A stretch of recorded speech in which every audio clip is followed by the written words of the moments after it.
কুষ্টিয়া খোকসায় ঈদের দ্বিতীয় দিনে ছোট্ট রিফাতের রক্তে ভিজল খুশির দিন। মাইক্রোর চাকায় নিচে পা পিষ্ট হয়ে পঙ্গু হাসপাতালে 7 বছরের শিশু। গতকাল 9 জুন দুপুর 1:30 দিকে খোকসা বনগ্রাম মধ্যপাড়ায় এক হৃদয় বিদারক সড়ক দুর্ঘটনার জন্ম দেয়।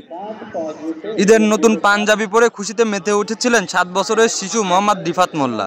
চকচকে মুখে দৌড়ে বেড়াচ্ছিলেন, কিন্তু কে জানতো ঈদের খুশি মুহূর্তেই রূপ নেবে এক ভয়ঙ্কর দুঃস্বপ্নে।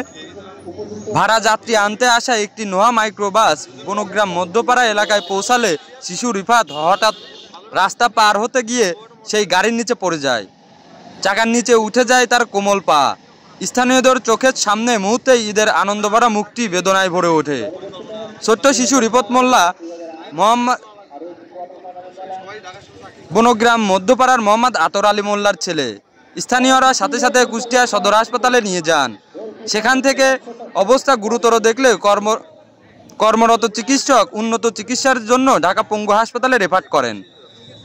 গাড়ি চালক মোহাম্মদ রনি খোকসা হাসিমপুর গ্রামের বাসিন্দা। তিনি গাড়ি নিয়ে ঘটনাস্থল ত্যাগের চেষ্টা করলে উত্তেজিত জনতা গাড়ির গ্লাস ভেঙে ফেলে। স্থানীয়রা পুলিশকে জানালে খোকসা থানা পুলিশ এসে গাড়িটি জব্দ করে থানায় নিয়ে আসে।